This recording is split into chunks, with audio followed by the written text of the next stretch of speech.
Hi friends, this is Dr. S.K. Pandey with a very interesting topic from political science. Let me tell you that I am going to discuss political science prescribed in the syllabus for the student of class 10th CBSE board.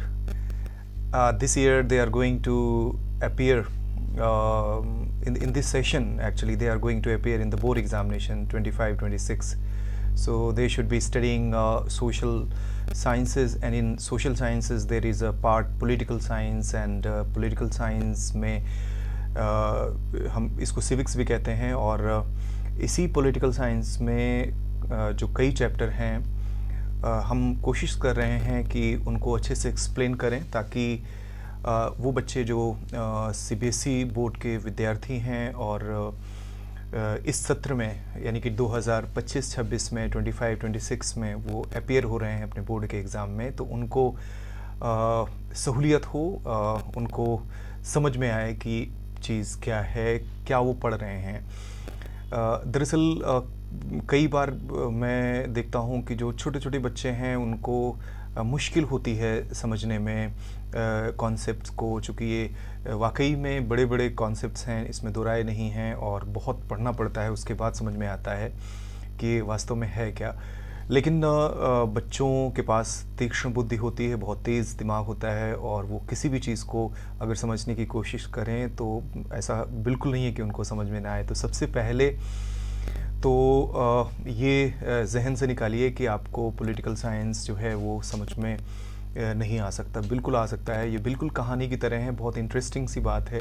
जैसे हम अपने घर में रहते हैं और अपने घर के बारे में जानते हैं कि अलमीरा कहाँ है, फ्रिज कहाँ रखा हुआ है, वॉशरूम कहाँ है, ड्राइंग रूम कहाँ है, किचन कहाँ है, छत कैसे जाते हैं, सब कुछ हमें पता है। और हम घर में ना भी हों, कोई हमसे पूछे इस बारे में, तो हम बड़े आराम से बता सकते हैं कि ऐसे जाइए सीढ़ियों से तो आप हमारी छत में पहुंच जाएंगे। तो ठीक वैसे ही जैसे एक छोटा सा घर हमारा व्यक्तिगत घर होता है, individual house is there, that is why we all people live in a country. तो ये देश होता है और ऐसे बहुत सारे कंट्रीज़ होते हैं। तो एक तरह से दुनिया इंसानों का, तमाम सारे जीवों का घर है, वैसे ही जैसे ही हमारा अपना घर होता है। तो इस दुनिया को समझने के लिए बहुत ज़रूरी है कि हम पॉलिटिकल साइंस को समझें, और बहुत इंटरेस्टिंग सब्जेक्ट है, आपको बिल्कुल मज़ा आने वाला है अगर आप मेरी बात को ध्यान से सुनेंगे। तो you are going to entertain yourself lot while listening to me, watching these contents। तो आज मैं शुरुआत करूँगा, आपकी जो बुक है democratic politics two political science की ये किताब है, और इसमें हम शुरुआत करते हैं फेडरलिज्म से। Let me start with the federalism. ये दूसरा चैप्टर है, इससे शुरुआत करते हैं और समझने की कोशिश करते हैं कि फेडरलिज्म क्या है। तो सबसे पहले एक छोटा सा इंट्रोडक्शन कि फेडरलिज्म है क्या। ये बहुत बड़े बड़े शब्द हैं। फेडरलिज्म दरअसल एक ऐसा शब्द है जिसका मतलब यही है कि, एक एग्जांपल मैं देता हूँ आपको, कि आप अकेले हैं और तो आप कैसा महसूस करते हैं, लगता है आपको थोड़ा सा लगता है कि नहीं आप अकेले हैं, तो एक असुरक्षा, एक इनसिक्योरिटी सी फील होती है आपको। लेकिन जब आपके सिबलिंग साथ में होते हैं, आपके पेरेंट्स होते हैं, आपके रिलेटिव्स होते हैं, आप बहुत सारे अपने गेस्ट जो हैं उनके बीच में होते हैं, तो आप अपने आप को सिक्योर फील करते हैं। तो फेडरलिज्म दरअसल ऐसा ही कॉन्सेप्ट है कि बहुत सारे जो टेरिटरीज़ हैं, they come together and they form a federal structure, और सबसे मेजर जो उनका मोटिव होता है वो सिक्योरिटी होती है। मैं इसको सीधा अमेरिका में ले जाके समझाता हूँ आपको कि कैसे जब अमेरिका, आप जानते हैं अमेरिका भी आज़ाद हुआ, जैसे हम 15 अगस्त 1947 को आज़ाद हुए, as we got freedom on 15 August 1947। In the same manner America got freedom on 4 July 1776। तो अमेरिका भी आज़ाद हुआ था ब्रिटेन से, और जब अमेरिका आज़ाद हुआ तो उसमें थोड़ी छोटी छोटी कॉलोनीज़ थी, एक तरह से बिखरी हुई 13 कॉलोनीज़ थी, 13 कॉलोनीज़ थी। और ये कॉलोनीज़ जो थी ये अलग अलग थी पूरी तरह से, लेकिन ब्रिटेन से 13 के 13 जो 13 कॉलोनीज़ हैं वो आज़ाद हुए। तो वो टेंशन में आ गए कि हम आज़ाद तो आज हो गए हैं, लेकिन क्या पता कल ब्रिटेन फिर से आ जाए और हम फिर से स्लेव हो जाएं, फिर से हमारी आज़ादी ख़तरे में पड़ जाए। तो फिर तरीका क्या है, कैसे इससे बचा जाए।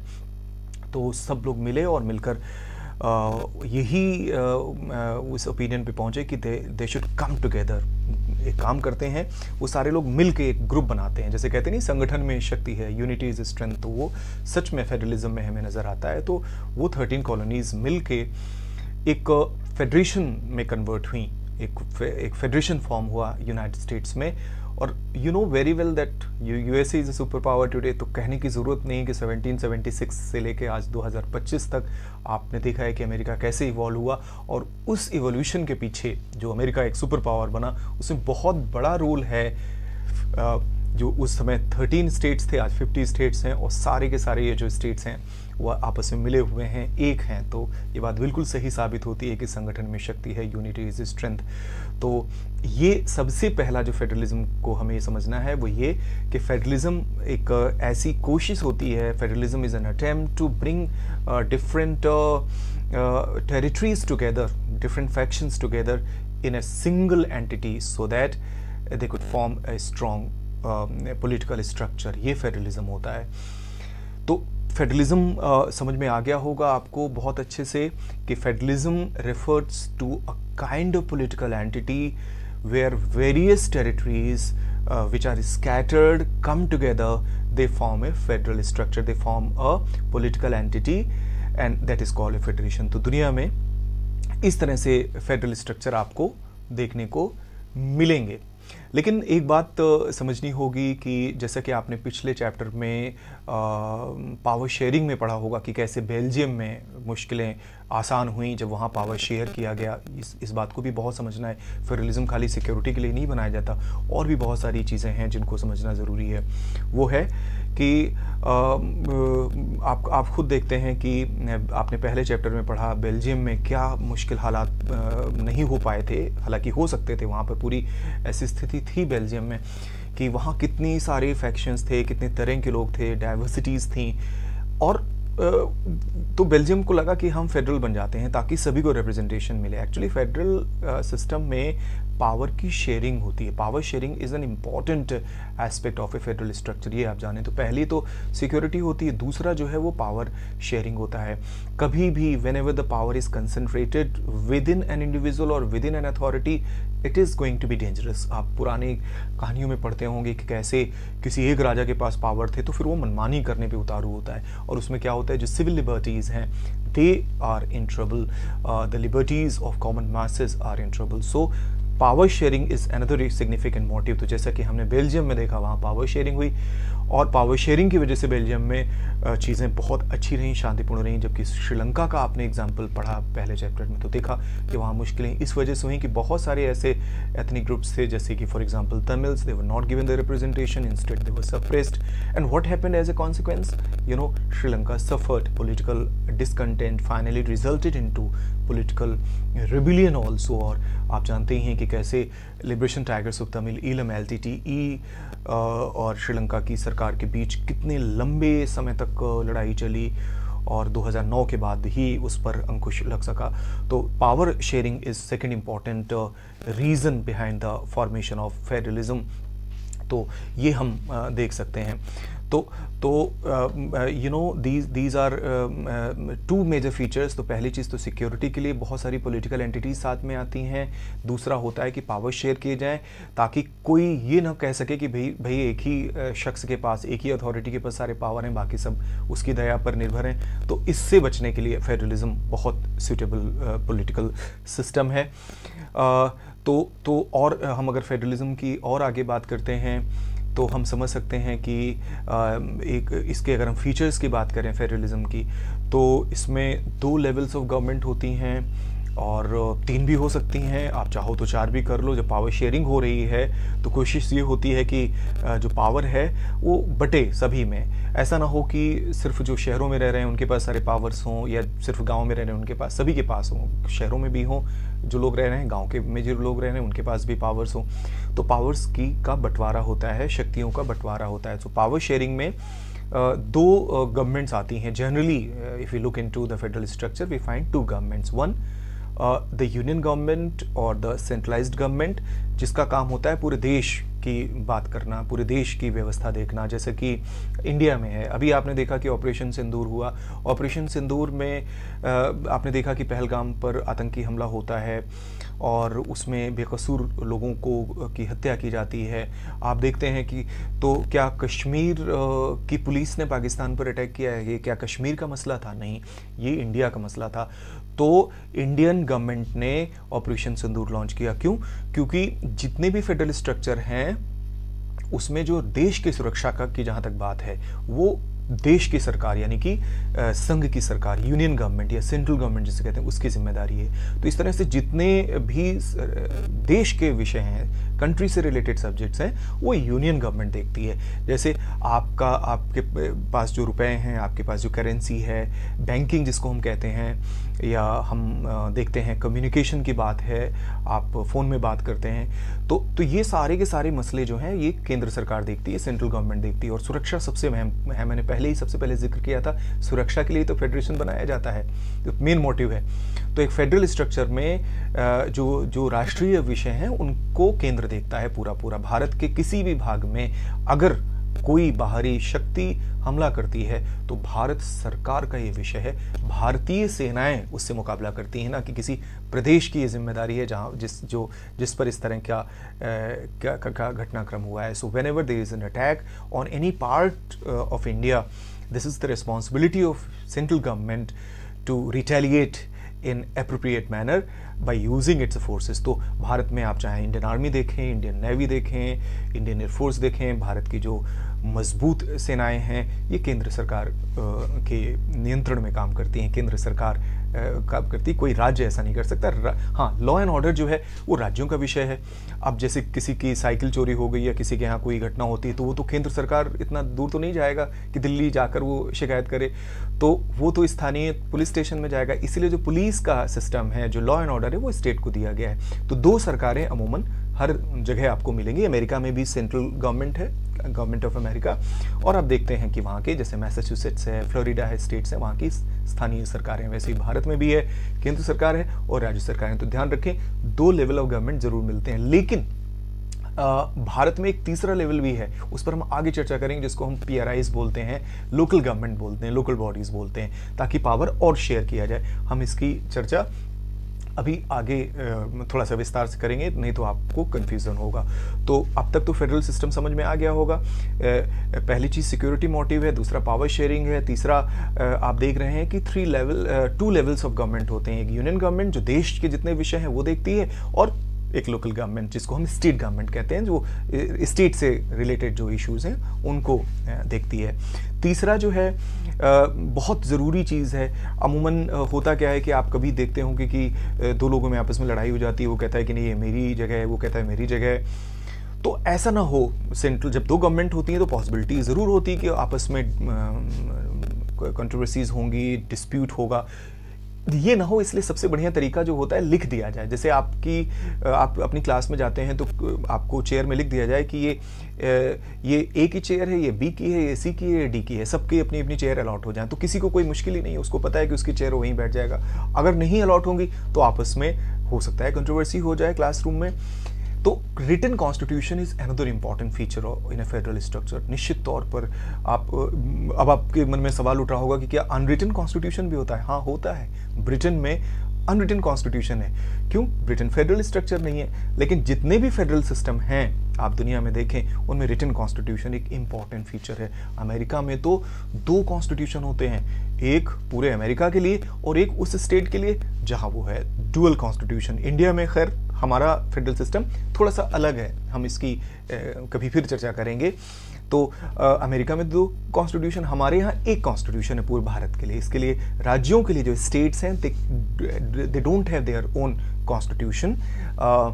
जम्मू कश्मीर के में था आर्टिकल 370 के तहत, लेकिन आपको पता है 2019 में कश्मीर का जो स्पेशल स्टेटस था वो ख़त्म कर दिया है संसद ने, हमारे देश की सरकार ने। अब जम्मू कश्मीर सहित भारत के सभी भागों में भारत का संविधान ही लागू है, तो एक संविधान है। लेकिन हमें ये समझना ज़रूरी है कि written constitution is an essential mechanism for a federal structure to function, so that the controversies could be denied, and there should be explicit arrangements of the functioning of both the government. तो दोनों सरकारें काम करती हैं। आप खुद देखते हैं ना कि कार में जब आप बैठते हैं, गाड़ी में बैठते हैं, तो आपका जो पहिया है वो आराम से चल रहा होता है और स्टीयरिंग व्हील भी चल रहा होता है। 4 पहिए होते हैं, चारों अलग से आराम से चल रहे होते हैं। अच्छा, अगर चारों आपस में उलझ जाएं, वो वाला दाएं वाला बाएं की तरफ आ जाए, बाएं वाला दाएं की तरफ चला जाए, तो मुश्किल होगी ना। तो इसीलिए स्मूथ फंक्शनिंग के लिए ज़रूरी है कि पहिए मूव करने के लिए उनके लिए पर्याप्त स्पेस हो। यही फेडरल स्ट्रक्चर की एक बहुत खासियत है कि सब कुछ बड़ी क्लियर बातें होती हैं, ताकि कंट्रोवर्सीज ना हो, मुश्किलें ना हो, और ये व्यवस्था बढ़िया से चलती रहे। इसलिए written constitution is very important. एक और भी चीज़ इसी के साथ जुड़ी हुई है। रिटन कॉन्स्टिट्यूशन होता है, लेकिन ध्यान रखें, रिटन कॉन्स्टिट्यूशन में पता चला कि सेंट्रल गवर्नमेंट पावरफुल है, जैसे इंडिया में है, सेंट्रल गवर्नमेंट बहुत पावरफुल है, स्टेट गवर्नमेंट के पास कम पावर है एज कम्पेयर टू सेंट्रल। तो सेंट्रल गवर्नमेंट पता चले चाहे कॉन्स्टिट्यूशन में ऐसे चेंजेस कर दे कि स्टेट के सारे पावर ही चले जाएं।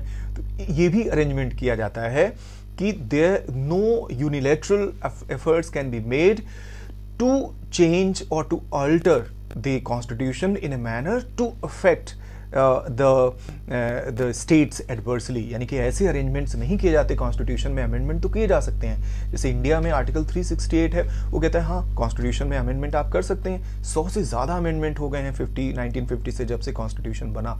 लेकिन आप देखें कि कई बार ऐसा हुआ है कि सुप्रीम कोर्ट ने कहा कि नहीं, ये बात ठीक नहीं है, ये कॉन्स्टिट्यूशन के हिसाब से नहीं है। अभी हम इस पर भी बताएंगे कि सुप्रीम कोर्ट भी होना ज़रूरी है।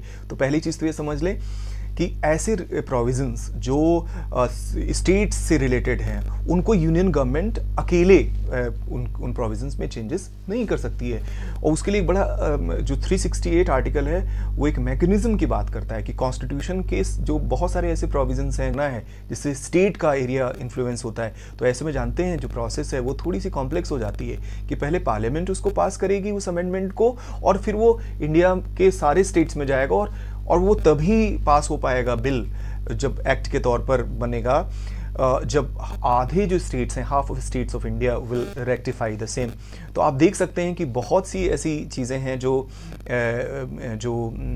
स्टेट को इन्फ्लुएंस करती हैं। तो निश्चित तौर पर ऐसा हो सकता है कि निश्चित तौर पर ऐसा होगा डेफिनेटली कि the same firstly the amendment bill will be passed by the parliament of India, then the bill will be circulated among the states, and the bill would be passed only when it gets the rectification of half of the states of India। यानी आधे राज्यों का, states का जब उसको समर्थन मिल जाएगा तभी होगा। जैसे कि अब आप पूछेंगे इसका कोई एग्जांपल है? हाँ, जैसे हम पॉलिटिकल डिफेक्शन की बात करते हैं, यानी कि दल बदल की बात करते हैं। पता चला एक ए है इस पार्टी में, वो कल बी, मतलब एक जो पॉलिटिकल लीडर है वो ए पार्टी में, कल वो बी में चला गया, परसों फिर से ए में आ गया। तो इससे इस परेशानी से मुक्ति पाने के लिए 1985 में 52nd कॉन्स्टिट्यूशनल अमेंडमेंट किया गया। और तो आप देखते हैं कि पार्लियामेंट ने इसने बनाया है, तो ये स्टेट्स को भी इन्फ्लुएंस करता है। तो इसका जो पार्ट 7 है उसको सुप्रीम कोर्ट ने इसीलिए, जो आर्टिकल 7 है उसको इसीलिए उस सुप्रीम कोर्ट ने नल एंड वाइट कह दिया था, क्योंकि हाफ ऑफ द स्टेट्स जो है उसका रेटिफिकेशन इसमें नहीं लिया गया था। और एक केस आया था Kesavananda Bharati versus the state of Kerala. तो उसमें आप देखें कि उसमें सुप्रीम कोर्ट ने बेसिक स्ट्रक्चर की भी बात की है। तो कई ऐसे अमेंडमेंट्स हैं जिससे स्टेट्स के पावर इन्फ्लुएंस होती है, स्टेट की फंक्शनिंग, तो उनको हाफ ऑफ द रेक्टिफिकेशन जो है वो चाहिए ही होता है। तो ये समझ में आ गया। दूसरा, एक सुप्रीम कोर्ट, एक आगे बात करते हैं, सुप्रीम कोर्ट का एग्जिस्टेंस बहुत ज़रूरी है। The existence of a supreme court is mandatory. क्यों? क्योंकि मान लीजिए पावर का तो डिवीज़न हुआ है यूनियन और स्टेट में, लेकिन हो सकता है कि चीज़ें क्लियर ना हो या किसी तरह का कंफ्यूजन हो कॉन्स्टिट्यूशन के इंटरप्रिटेशन में, तो ये सारी जिम्मेदारी सुप्रीम कोर्ट की दी गई। अगर फिर भी यूनियन और स्टेट के बीच या स्टेट और स्टेट के बीच किसी तरह की कंट्रोवर्सी होती है, डिस्प्यूट होता है किसी सब्जेक्ट को लेकर, तो ऐसे में सुप्रीम कोर्ट का होना बहुत ज़रूरी। तो जितने भी फेडरल सिस्टम हैं उसमें आप सुप्रीम कोर्ट पाते हैं, जैसे इंडिया में भी है और अमेरिका में भी है। फिर से मैं कहूँगा ब्रिटेन जो है वो सेंट्रलाइज सिस्टम है, वो फेडरल नहीं है, इसलिए वहाँ सुप्रीम कोर्ट की ज़रूरत ही नहीं है। तो सुप्रीम कोर्ट इज़ मैंडेटरी। और एक बात और मैं कहूँगा, सुप्रीम कोर्ट फेडरल स्ट्रक्चर को भी डिफेंड करता है। जैसे एक एसआर बोम्मई केस हुआ था तो एसआर बोम्मई केस में सुप्रीम कोर्ट ने कहा था कि जो 356 आर्टिकल है, आप देखते हैं इसमें कहते हैं कि जब प्रेसिडेंट रूल का प्रोविज़न है, तो सुप्रीम कोर्ट ने यही कहा कि मतलब कि सेंट्रल गवर्नमेंट जब चाहे नहीं प्रेसिडेंट रूल लगा सकती है अपनी इच्छा से कि भाई हमें वो गवर्नमेंट नहीं पसंद है, मान लीजिए दूसरी पार्टी की गवर्नमेंट है स्टेट में, तो ऐसे में क्या है कि सुप्रीम कोर्ट ये कह सकता है, सुप्रीम कोर्ट ने कहा एसआर बोम्मई केस में कि इसका एक प्रोसीजर है, तो सुप्रीम कोर्ट ने इस बात को मेंशन किया। तो एक प्रोसीजर को फॉलो करना है आर्टिकल 356 लगाने से पहले, मनमानी नहीं कर सकते। तो आप देखते हैं कि जो सेंट्रल गवर्नमेंट है वो भी कॉन्स्टिट्यूशनल है, जो स्टेट गवर्नमेंट है वो भी कॉन्स्टिट्यूशनल है। सेंट्रल गवर्नमेंट ज़रूर पावरफुल है इंडिया में, लेकिन स्टेट्स गवर्नमेंट जो है वो सबऑर्डिनेट्स नहीं है सेंट्रल की, वो भी अपने एरिया में ऑटोनमस है, फंक्शनल हैं फुली, और जब कभी कोई इंटरफेरेंस होता है तो सुप्रीम कोर्ट मौजूद है, और सुप्रीम कोर्ट की जिम्मेदारी है कि वो संविधान की रक्षा करे और संविधान की व्याख्या भी करे। और रेवेन्यूज़ के सोर्सेज हैं वो भी डिवाइड किए जाते हैं कि मान लीजिए कुछ ऐसे रेवेन्यूज़ के सोर्सेज हैं जो बहुत लोकल लेवल पर हैं। मान लीजिए एक बात होती है कि मान लीजिए एग्रीकल्चर है और ये लोकल का एरिया है, तो मान लीजिए ऐसे सब्जेक्ट्स हैं, कुछ ऐसे हैं जैसे मान लीजिए एक्साइज ड्यूटी है, कस्टम ड्यूटी है। तो सेंट्रल गवर्नमेंट और स्टेट गवर्नमेंट्स के अलग अलग जो हैं वो टैक्सेशन के एरियाज़ होते हैं, और ये भी बहुत ज़रूरी, चूँकि रेवेन्यू का कलेक्शन दोनों के लिए ज़रूरी है, सेंट्रल गवर्नमेंट के लिए भी और स्टेट गवर्नमेंट के लिए। तीसरा एक और भी फैक्टर है यूनिटी अमंग डाइवर्सिटी। तो सबसे बड़ी चीज़ है, आप भारत को अगर देखें तो भारत में कितनी भाषाएं हैं, कितनी बोलियां हैं, सैकड़ों बोलियां हैं, है ना, 22 भाषाएं, तो उनको कॉन्स्टिट्यूशनल स्टेटस ही मिला हुआ है। तो आप देखिए कितनी भाषाएं, बोलियां हैं, कितनी सारी बातें हैं इस देश में जो डाइवर्सिटी की बात करती हैं। तो when we talk about diversity, एक बात हमें यूनिटी की भी बात करनी होती है, तो फेडरलिज्म जो है वो डाइवर्सिटी को मेंटेन करते हुए यूनिटी भी मेंटेन करता है। जैसे ऑपरेशन सिंदूर के समय भी आपने देखा कि कैसे पूरा देश एक हो गया था, और चाहे वो तमिलनाडु हो, उत्तर प्रदेश हो, कश्मीर हो, पूर्वोत्तर भारत हो, सब पूरा देश एक हो गया था, और कहा जा रहा था कि ये जो बेकसूर लोगों का जो मैसेकर हुआ है उससे पूरे भारत में नाराज़गी थी, हर जगह नाराज़गी थी। तो और जब देश पर कोई संकट आता है तो देश एक हो जाता है। नॉर्मल कंडीशंस में देश के अलग अलग भाग पूरी तरह से काम करते रहते हैं। जैसे मैं बताऊं, हमारे शरीर में ऑर्गन्स अलग अलग होते हैं, जैसे लंग्स है, हार्ट है, किडनी है, ये देख रहे हैं आप, एक हेड का स्ट्रक्चर है, हैंड्स हैं, सब कुछ है, ये सारे अलग अलग काम कर रहे होते हैं, ठीक है कि लेकिन जब मान लीजिए शरीर पर कोई अटैक होता है बीमारी का, तो हमारा जो इम्यून सिस्टम है वो एक्टिवेट हो जाता है, एक हो जाता है पूरी तरह से, और वो जाके लड़ता है दुश्मन से। अब जैसे हाथ में कोई मान लीजिए एक्सटर्नल एलिमेंट्स एंटर करता है शरीर में, तो यहाँ के हिस्से या बाकी के हिस्से ये नहीं कहते कि भैया हाथ का मसला है वही जाने, नहीं, ऐसे ही फेडरल स्ट्रक्चर होता है कि हर ऑर्गन अलग अलग काम करता है और सारे मिलकर शरीर बनाते हैं। मान लीजिए शरीर हमारा है, उसमें कितने सारे ऑर्गन्स हैं, अगर एक ऑर्गन में भी प्रॉब्लम होती तो पूरे शरीर पर बहुत बड़ा खतरा पैदा हो जाता है।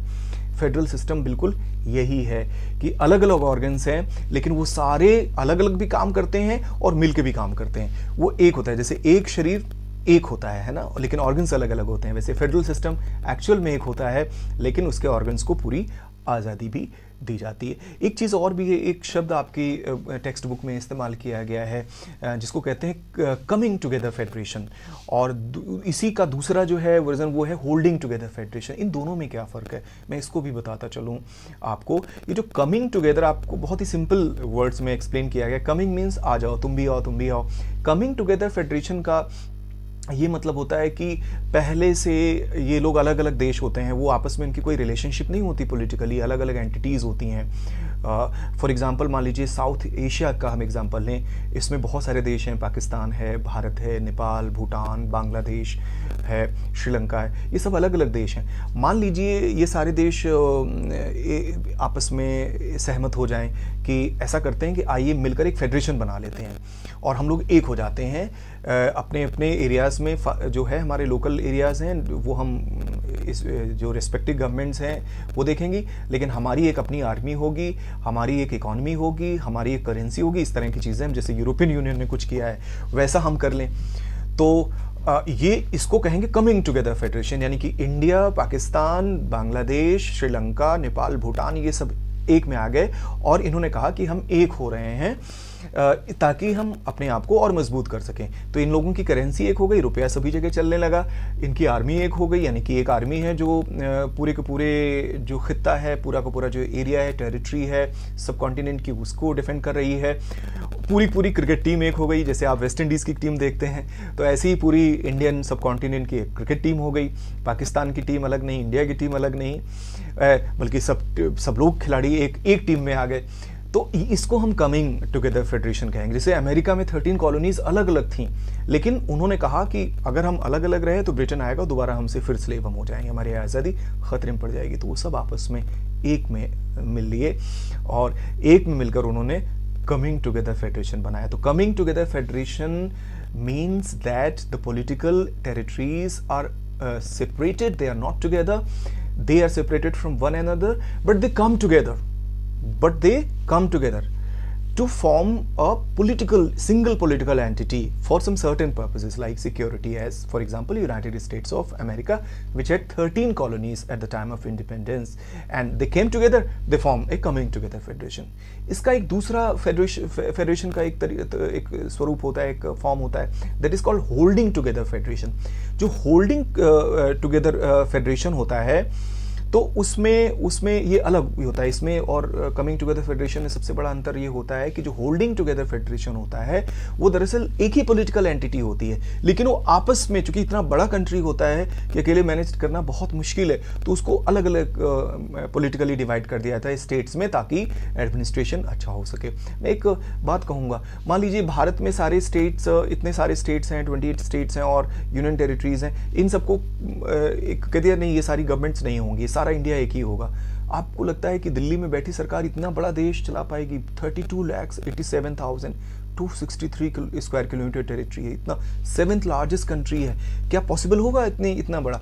मान लीजिए इतना बड़ा, क्या ये पॉसिबल होगा एक सरकार के लिए इतने बड़े देश को चला पाना? मान लीजिए किसी गांव में एक हैंडपंप लगाया जाना है, तो वो बेचारा गांव का आदमी दिल्ली से कैसे वो कॉरेस्पॉन्डेंस कैसे करेगा और किस तरीके से प्रोसीजर होगा? बहुत मुश्किल होगा। इसीलिए जो फेडरेशन में भारत जब आज़ाद हुआ तो जो कॉन्स्टिट्यूशन बना तो हमने भी फेडरल स्ट्रक्चर फॉलो किया ताकि स्टेट्स गवर्नमेंट हो और वो फंक्शन कर सकें, ताकि हमारा एडमिनिस्ट्रेशन अच्छे से चलता रहे, हमारी डेवलपमेंट बढ़िया चलती रहे और हम एक मजबूत देश के तौर पर उभर सकें। तो आप देखें कि, और इसका एक एग्जांपल मैं और दूंगा कि पार्लियामेंट हमारी इतनी पावरफुल है कि वो जब चाहे नया स्टेट बना सकती है, वो जब चाहे, उसी के पास ये पावर है, कॉन्स्टिट्यूशन पार्लियामेंट को पावर देता है कि स्टेट्स के बॉर्डर चेंज कर सकती है। आप देखिए कि जम्मू कश्मीर में आर्टिकल 370 हटा और जब आज़ाद हुआ था तो उस समय 4 कैटेगरीज ऑफ स्टेट थे, ABCD, और उनको 7th अमेंडमेंट पास किया पार्लियामेंट ने और 14 स्टेट्स और 6 यूनियन टेरिटरीज में बांटा। फिर देख रहे हैं आप कैसे स्टेट बनते चले गए, गोवा नया स्टेट बना, नेफा अरुणाचल प्रदेश बना, सिक्किम को पहले एसोसिएटेड स्टेट के तौर पे लिया गया, फिर उसको एक कंप्लीट स्टेट का दर्जा दिया गया, 22वां 22nd स्टेट भारत का बना सिक्किम।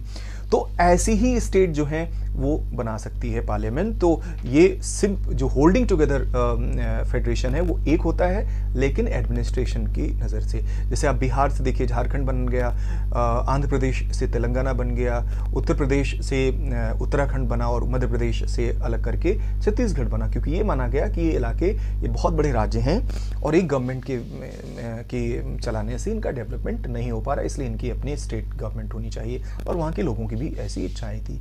तो आप देख सकते हैं कमिंग टुगेदर फेडरेशन और होल्डिंग टुगेदर फेडरेशन में बहुत बड़ा फर्क है। कमिंग टुगेदर फेडरेशन मीन्स एक आर्टिफिशियल तरीके से कि वो सारे देश एक होते नहीं, अलग अलग देश होते हैं लेकिन मिलकर एक बन जाते हैं ताकि वो अपनी ताकत में इजाफा कर सकें। होल्डिंग टुगेदर में होता है कि देश एक ही होता है लेकिन वो अलग अलग हो जाते हैं विद इन कंट्री की, ताकि वो अपना डेवलपमेंट कर सकें और अच्छे से एडमिनिस्टर कर सकें। तो ये है सारी बातें। इंडिया के बारे में हमने विस्तार से चर्चा की, जो फेडरल स्ट्रक्चर है आपको मैं बताता चलूँ। भारत जो है एक छोटी सी मैं बात कहूँगा यहाँ पर, जो इंडिया है वो एक फेडरल स्ट्रक्चर है ध्यान से सुने, लेकिन वो वैसा फेडरल स्ट्रक्चर नहीं जैसे अमेरिका में तो डुअल सिटीजनशिप है, यानी कि एक अमेरिका का नागरिक होगा और एक मान लीजिए फ्लोरिडा में कोई रह रहा है तो फ्लोरिडा का, मान लीजिए आप तमिलनाडु में रह रहे हैं, यू लिव इन तमिलनाडु, तो आप चाहे तमिलनाडु में रहो, केरला में, यूपी में, आप इंडियन हो, आपको सिटीजनशिप सिर्फ सिंगल है। ये कॉन्स्टिट्यूशन एक है पूरे भारत के लिए, आप उसी से तमिलनाडु सरकार चलती है, उसी से यूपी गवर्नमेंट और उसी से गवर्नमेंट ऑफ इंडिया। तो ये थोड़ा सा फर्क है, इसीलिए एक विद्वान हुए हैं, there has been a learned individual केसीवियर, वो इसीलिए इंडिया को कहते हैं क्वेसी फेडरल, यानी कि ये पूरा फेडरल नहीं है, इसमें सेंट्रलाइज सिस्टम के कुछ फीचर्स हैं और कुछ फेडरल सिस्टम के फीचर्स हैं। तो ये मुझे उम्मीद है कि आपको फेडरलिज्म समझ में आ गया होगा, फेडरलिज्म के टाइप समझ में आ गए होंगे, जिसको हमने फेडरलिज्म बताया कि क्या होता है, हमने उन टाइप्स की चर्चा की जैसे coming together federation and holding together federation. हमने फीचर्स की भी चर्चा की कि कौन कौन से फीचर्स होते हैं जिससे पता चलता है आपको देखकर कि नहीं ये फेडरल कंट्री है या सेंट्रलाइज सिस्टम है, ठीक है। तो ये सारी बातें हैं। तो आगे हम और जैसा कि मैंने अभी पीछे चर्चा की थी कि भारत में शुरुआत में जब कॉन्स्टिट्यूशन इम्प्लीमेंट हुआ है तब यहाँ पर दो तरह की सरकारें थी, आपको केंद्र सरकार थी और राज्य सरकारें थी। लेकिन आपको पता है महात्मा गांधी जी के बारे में तो गांधी जी हो या नेहरू जी हो, इन सभी की इच्छा ये थी कि ताकत दी जाए। पंडित नेहरू कहते थे कि हमें घबराने की ज़रूरत नहीं है, हमें गाँव को अधिकार देने चाहिए हमें। और गांधी जी तो आप जानती हैं वो तो कहते ही थे कि भारत जो है वो गांव में बसता है, और गांधी जी एक ऐसा भारत चाहते थे जिसमें गांव आत्मनिर्भर हों, सेल्फ डिपेंडेंट हों, वो शहर की तरफ ना देखें कि भाई हमें इसकी ज़रूरत है, इसकी उसकी। वो कहते थे कि गांव जो है वो आत्मनिर्भर हों। इसी को ध्यान में रखते हुए एक तीसरे टियर की भी बात शुरू हुई, और 1959 में नागौर में पंचायती राज इंस्टीट्यूशंस की कोशिशें की गई, लेकिन वो बहुत कामयाब नहीं हुई। 1992 में जो एफर्ट्स किए गए, parliament of India passed the constitutional amendment act 73rd and 74th, उसमें क्या हुआ, एक तीसरा टियर बनाया गया जो गवर्नमेंट का। तो 3 टियर हो गए, सेंट्रल गवर्नमेंट, स्टेट गवर्नमेंट और लोकल गवर्नमेंट। ये जो 3 टियर हैं, तीसरे टियर ये 92 में आया है कॉन्स्टिट्यूशनली, 73rd और 74th अमेंडमेंट करके। ये है क्या, इसको हम समझ लेते हैं। देखिए, अगर आप गांव में रहते हैं तो आप जानते होंगे कि आपके गांव में ग्राम पंचायत होती है ना। पहले क्या होता था कि गांव का एक किसान है, वो जाते हैं शहर में डीएम के पास और उनसे कहते हैं कि हमारे यहाँ भाई हैंडपम्प लगवा दो, हमारे यहाँ कीचड़ बहुत है, सड़क बनवा दो, बिजली नहीं है। इन सब छोटी छोटी चीज़ों के लिए पंचायतों को राइट दिए गए और कहा गया कि नहीं अब आप खुद संभालें। तो पंचायती राज इंस्टीट्यूशन 73rd कॉन्स्टिट्यूशनल अमेंडमेंट से लाया गया। ये 3rd टियर सरकार है और ये इसलिए लाई गई ताकि गांव के लोग जो है अपनी जिम्मेदारी संभालें, अपना विकास खुद करें, क्योंकि उनसे ज़्यादा बेहतर उनकी ज़रूरतों को कौन समझता है। तो गांधी जी की जो बात है उस पर चलते हुए, गांधी जी का जो मार्गदर्शन है उस पर चलते हुए पंचायती राज संस्थाओं का इनॉग्रेशन हुआ कॉन्स्टिट्यूशनल तरीके से, और 3rd टियर जो है सरकार की बनी। शहरों के लिए लोकल बॉडीज़ हैं जैसे म्यूनिसिपल कॉरपोरेशंस हैं, और गांव के लिए जो हैं वो पंचायत्स हैं। ग्राम पंचायत गांव में होती है, एक लेयर और है ब्लॉक पंचायत, वो ब्लॉक लेवल पर होती है, और एक ज़िला पंचायत जो होती है वो डिस्ट्रिक्ट लेवल पर होती है। और ग्राम पंचायत तो आपको पता है ग्राम सभा होती है, यानी कि सारे जो गांव के लोग हैं जो 18+ होते हैं, जो हमारे यहाँ राइट टू वोट होती है एज, तो वो सारे लोग वोट देते हैं। वोट देके उनकी ग्राम पंचायत बनती है जिसमें एक प्रधान होते हैं, प्रधान भी होते हैं, मेंबर्स होते हैं 9 to 15, वो एक तरह की एग्जीक्यूटिव बनाते हैं। और यही लोग जो हैं इनको बाकायदे राइट्स मिले हैं संविधान में, ठीक है। तो ये लोग काम करते हैं अपने डेवलपमेंट के लिए, जैसे खड़ंजा गाँव में बनाना है, हैंडपम्प लगाना है, फॉरेस्टेशन करना है, जो पॉन्ड्स हैं गाँव में, तालाब हैं, उनकी सफाई करनी है, फिशरीज करनी है, फार्मिंग से रिलेटेड जो इश्यूज़ हैं, तो वो ये सब बड़े आराम से देखते हैं। और इसका फ़ायदा ये हुआ है कि गांव के लोगों को ही पावर मिल गया है कि भाई आप अपना डेवलपमेंट खुद करिए, ठीक है। तो ये तीसरा टियर जो है वो गवर्नमेंट का है। तो 73rd और 74th जो अमेंडमेंट है वो ये हुए हैं। तो कुल मिला के जो फेडरेशन है उसको हमने समझा। एक थोड़ी brief summary, let me conclude that a federal structure is a structure in which various factions come together, they form a government in which it is decided in written, that is called constitution, that The powers would be shared between union and states. There would be a written constitution. There would also be a Supreme Court to interpret the constitution, and local issues will be taken care by the state government, and the national issues would be in the hands of central government to function, like defense, currency, communication, etc. There are two types of federal systems, like coming together federation, that of United States of America, and holding together federation, like the best example, India is the best example of holding together federation. Besides, in India, we know very well there are three levels of government: one central government, second state government, and third tier was not right from the very beginning of the inception of the constitution in 1950. Instead, the third level of government was introduced in India when 73rd and 74th Constitutional Amendment Act was passed in 1992. So children, I'm sure you would have understood this is a very interesting chapter which tells you what federalism is and how it functions, what are various features of federalism, what are types of federalism. So I'm sure you would have understood. Still you have any kind of confusion, any kind of difficulty, please feel free to mention your problems in the comment box. I will definitely reply, and hope that you would have understood. So next time I'll be available with another chapter for you, and hoping that you have got the clear idea of a federal system, and I would be happy to entertain your queries, if any. Thank you so much, children, for listening to me. That's all from me today. Thanks a lot.